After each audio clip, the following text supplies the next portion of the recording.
Hi, I'm Tom Rhodes.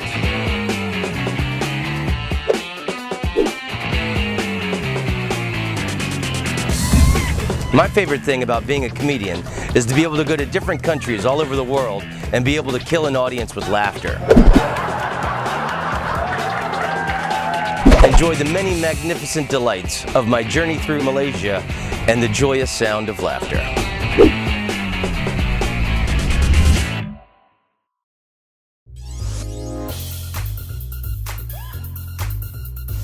My life has been an epic adventure, and right now I'm here to experience the mystical delights of Malaysia.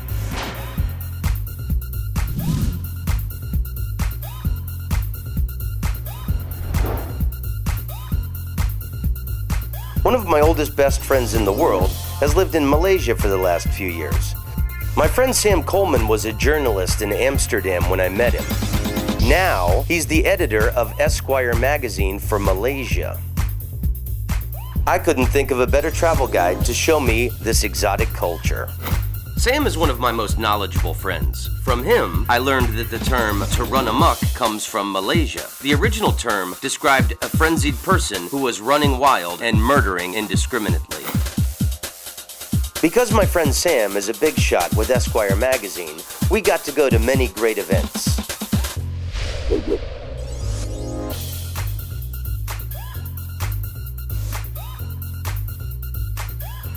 The Batu Caves are one of the top tourist attractions of Malaysia.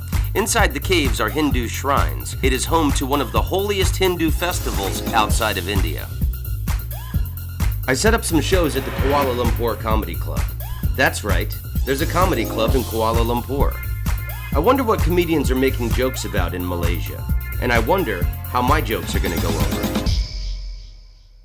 All my family are hardcore Christians and they're all overweight. And they're all trying to lose weight on these low-carb diets where you don't eat bread. That's funny, Christians not eating bread.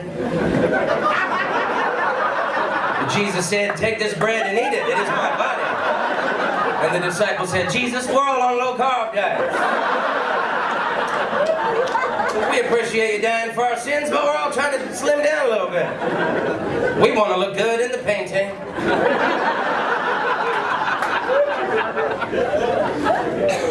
A friend of mine wrote on his Facebook status update that he was feeling suicidal and thinking about jumping off of a bridge. So I poked him.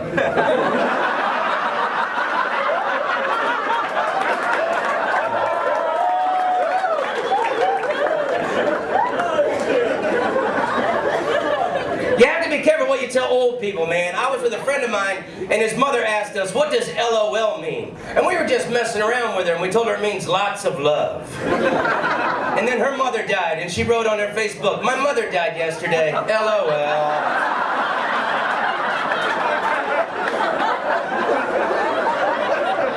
Last night, the show in the auditorium was amazing. In the second row, there were like 4 Muslim girls with the hijab headdresses on, and they were screaming their heads off with laughter. I'm in love with the many different flavors of humanity that you find in Malaysia. You got Malay Muslims, Chinese, Indians. There was probably only 2 white people in that whole audience last night. Technology is incredible now. A friend of mine has the new iPhone. Have you seen these things? They're amazing. And my friend showed me on his iPhone, he's got pictures of his girlfriend. He's got close-ups of her cookie, pictures of her blowing him, and I'm like, wow, you can do so many things with those. I've got to get a girlfriend.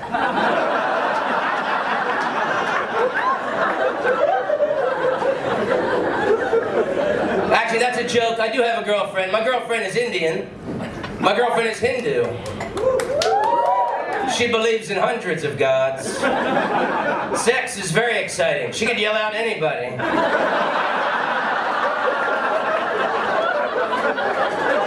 Krishna, Ganesh, Ganesh, Steve. I gotta find out who Steve is.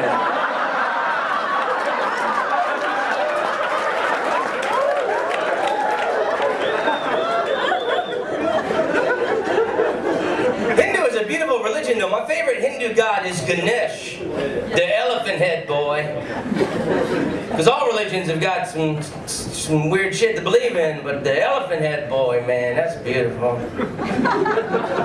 See, Ganesh's father was Shiva, the god of destruction. And Shiva had gone away for a few years, and he came back, and Ganesh was guarding his mother while she took a bath.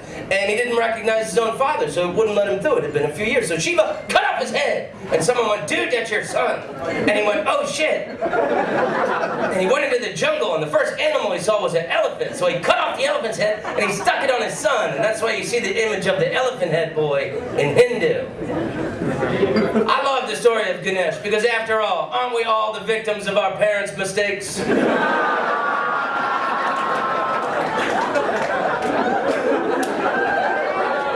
I love Malaysia because this is the only place that joke has ever worked.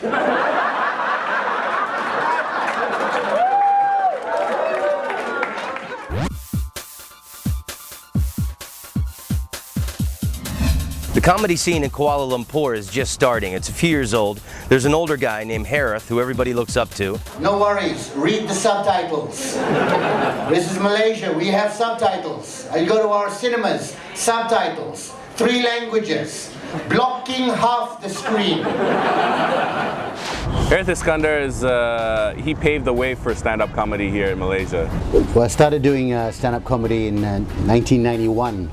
There was no one actually who was doing solo stand-up comedy. Malaysia wasn't that exposed yet to stand-up comedy here.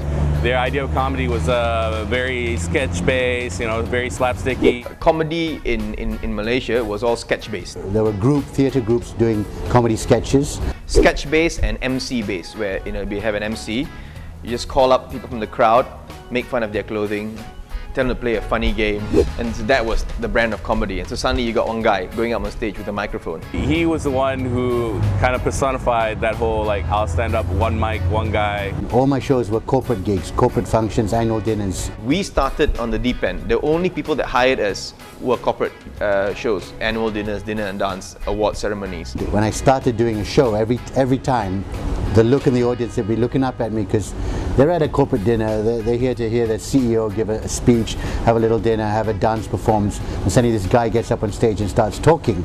And so when Harith started doing it, people thought he worked for the company. Because it was a company dinner, and suddenly you get a guy with a mic. They'd be sitting there going, well, what's he doing? Is he our boss? Is he giving the annual report? And you go like, oh, is that the CEO's friend? Who's that? I've not met him. And he starts talking, goes like, wait, hold on, there's nothing about the company. What is he doing? And they're, oh no, he's telling funny stories. I'm like, oh, I'm supposed to laugh, ha ha ha. I love combat, man. Black and white American soldiers walking through the French town in World War II. Suddenly they see the Germans. Crouch! They hide behind the building. German soldiers doing what? Stupid, walking in the middle of the road. And they're like, I'm on a corner, Eis frisch and Eisen. Standing in the middle of the road. Americans are like, the German soldier, die. And the other German soldier, even more stupid, go and stand exactly where his friend was standing. I'm on a corner, Eis frisch and Eisen. And I'm watching TV, I'm 7 years old. I'm like, hey German, Bodo, hide behind the tree. You stupid or what? No wonder you lost the war. They didn't actually call it stand-up comedy. They would call it talk show.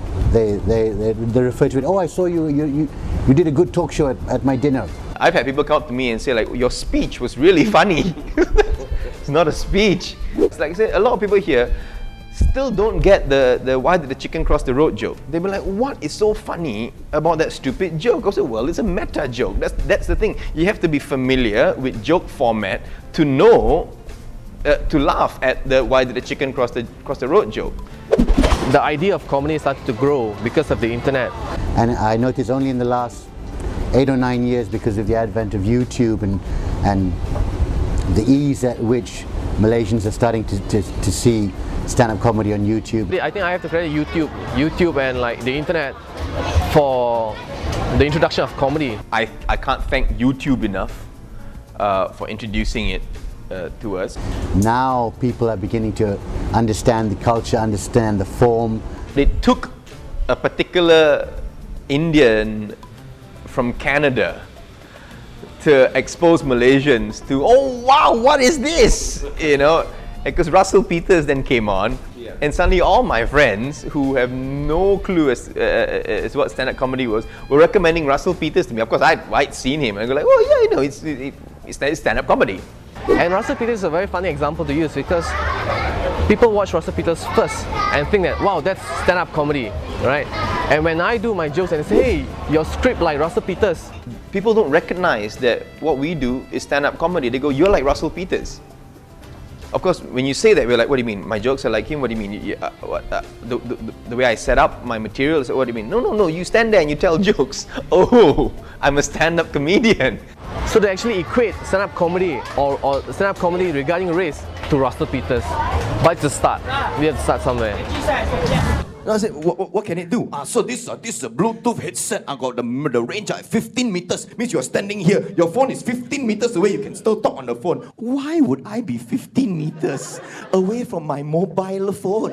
The reason it's a mobile phone is because I can carry it with me, usually in my pocket by my hips. So even if I was a giraffe,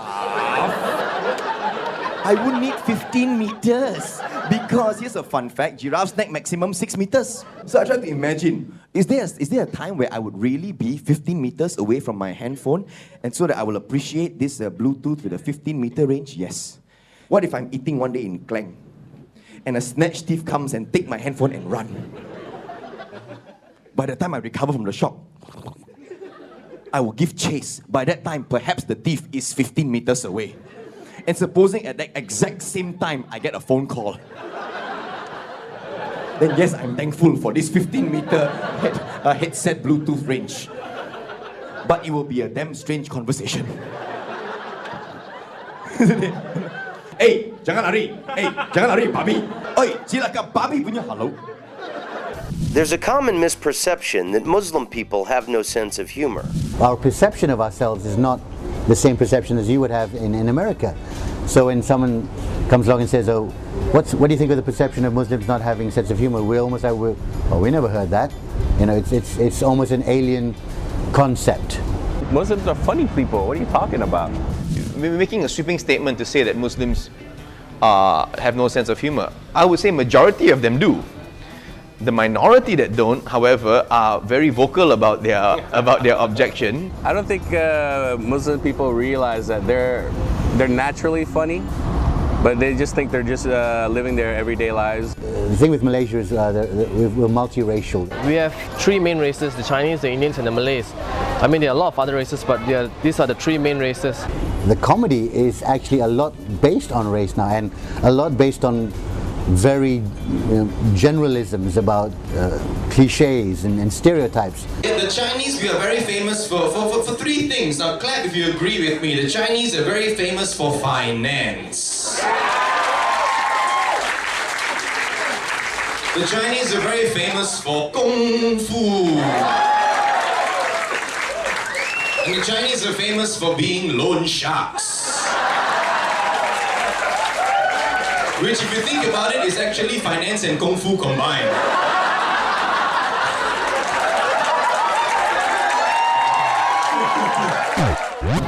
We have gotten reports before, like once or twice. One of my show with Douglas Lim, he made some jokes, and there were people who actually asked for refunds and said because we like the other guy, but we didn't like your racial jokes, so we want a full refund for the show. But it's not fair.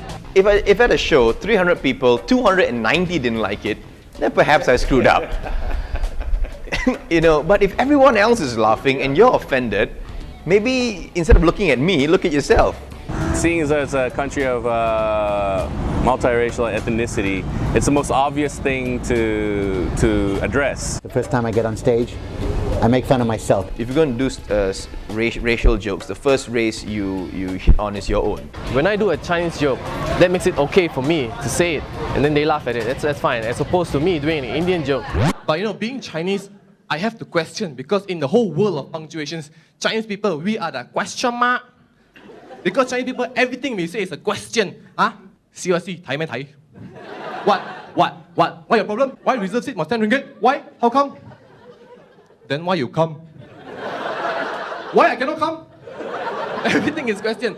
If you think about it, every question in the English language is a Chinese name. Who, what, where, when, why, how. All Chinese name.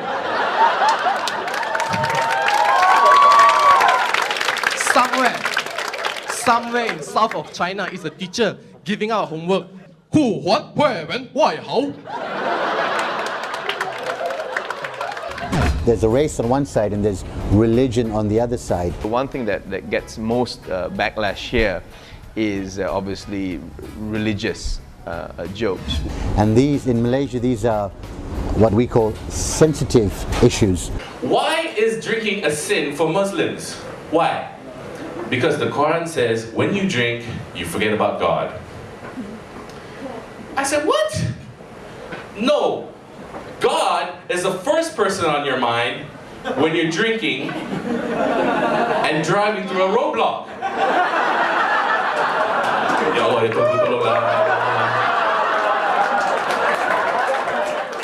It's not like I'm trying to, degrade my religion or anything. It's just, I say, hey, this is another perspective.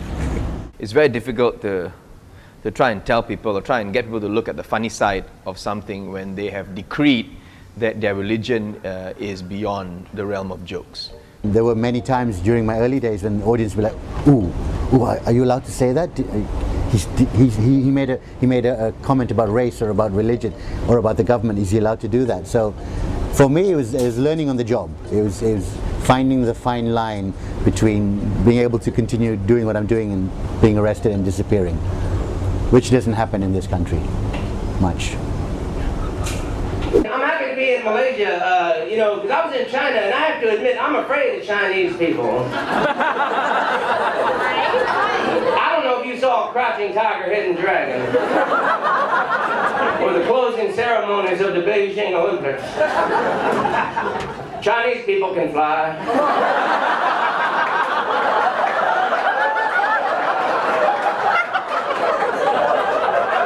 So if there's any Chinese people here tonight, all I ask is please, stay in your seats.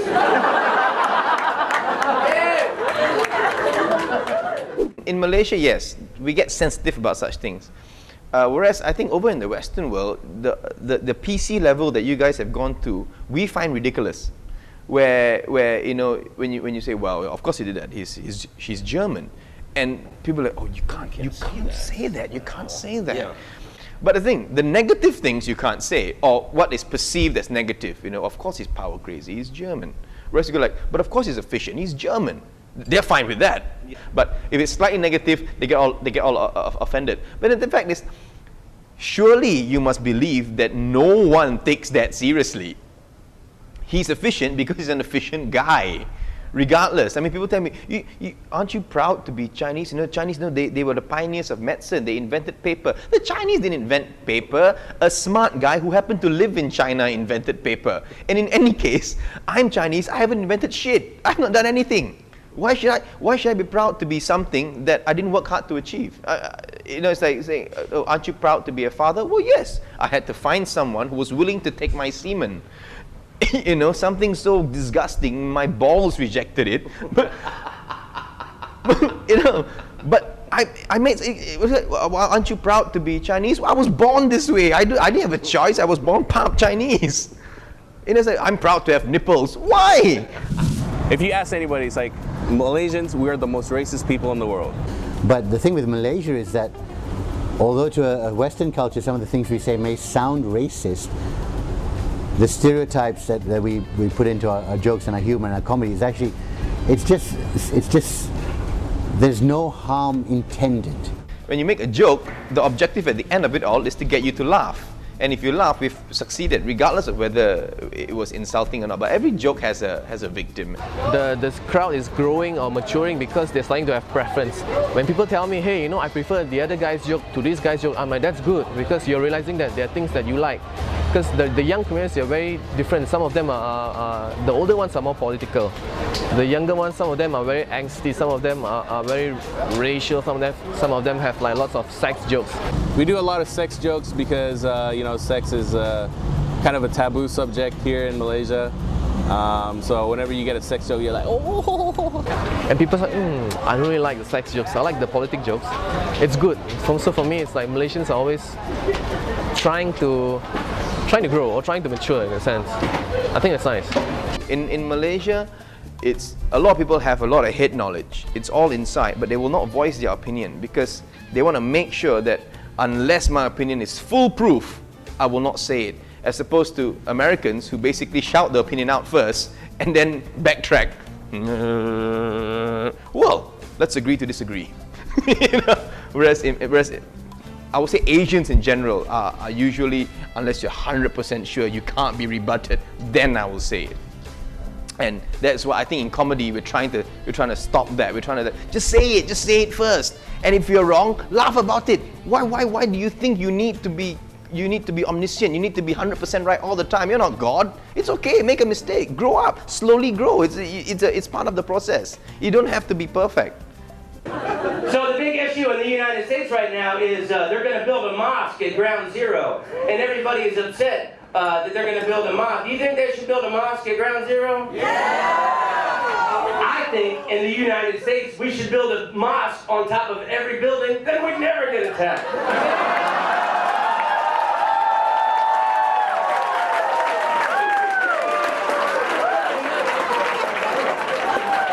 Tom Rhodes rocked the house, and everyone loves his style. Are there any Dutch people here tonight? Hey, Dutch people! You should be very proud. They just announced a Dutch architecture firm.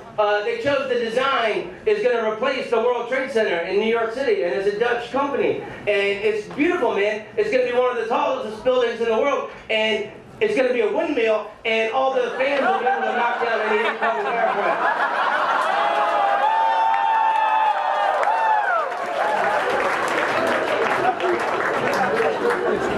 Tom Rhodes is kicking ass here in Malaysia. If you watch Tom on stage, he looks like he's drunk. Or he looks like he's spastic or something. And I know in America not allowed to say spastic, but we can here. I love living in Holland, man, because the women are beautiful in Holland. I'm serious. When I lived there, every once in a while, I would have to go to England just to rest my eyes.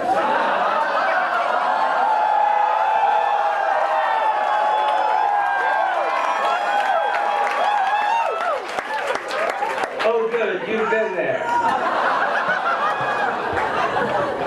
Tom Rhodes is always welcome here in Malaysia. There's a different style there where you've got this little quirk, and it's all part of the comedy, and it's great watching. It's great to learn that, and when he leaves, I'm going to copy it. Okay. I'm from Orlando, Florida, everybody, which is a very weird place to be from. We have Disney World there, and it had been about 15 years since I had been to Disney World, and a few days after Christmas last year, I took my girlfriend and my mother to Disney World. And my favorite thing about Disney World is that the little kids wear the Mickey Mouse ears all day. And they actually sell those in adult sizes. And I thought, I want to be a little kid all day. So I got the Mickey Mouse ears, and my girlfriend got the Minnie Mouse ears. And we had a really nice day at Disney World. Then later in the afternoon, we were eating in one of these Disney restaurants, and my girlfriend had this misunderstanding with this Brazilian woman at the next table. They're sitting on like a bench, and you know the plastic trays in McDonald's you carry the food on? This Brazilian woman got pissed off about something. She slapped the trays, and they slammed them against my girlfriend's thigh. My girlfriend went, bitch. And the Brazilian woman jumped up. And then her muscular Brazilian husband fucking jumped up. And that's animal instinct shit, man. You gotta protect your woman. So I jumped up. And the Brazilian dude stepped in on me, and I can't believe this guy's ready to fight at the happiest place on earth.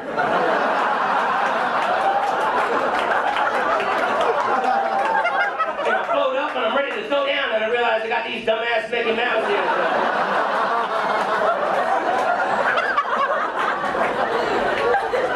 Then Mickey Mouse came running over and held the Brazilian guy back. Goofy came over and was holding me back. I said, fuck him, Mickey. He didn't buy the hat. He don't love you like I love you, man.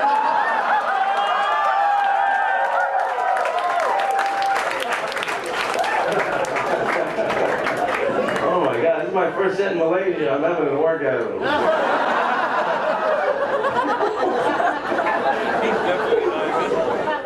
I know you guys get this commercial about Malaysia. Malaysia, truly Asia. And I've seen that commercial, and it's amazing. You've got these cultural dances and amazing scenery with trees and mountains and people canoeing down these clean rivers with butterflies and all colors. And I watched that commercial thinking, oh, God, I'd love to go to that country. That's a nice looking country. But Malaysia looks beautiful. Please visit Malaysia. I'd like to. Before I came to Malaysia, I Googled interesting facts Malaysia. And you know, in Malaysia there's an ant that when it's fighting its enemy ant, it can actually blow itself up and kill the enemy ant with its gooey remains. Isn't it interesting that only an ant from a Muslim country knows how to blow himself up?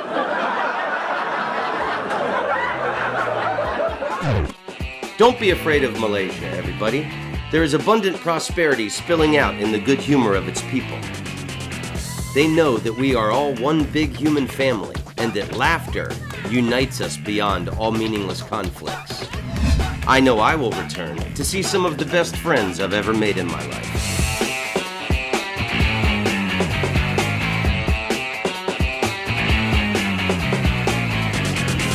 Peace be upon you.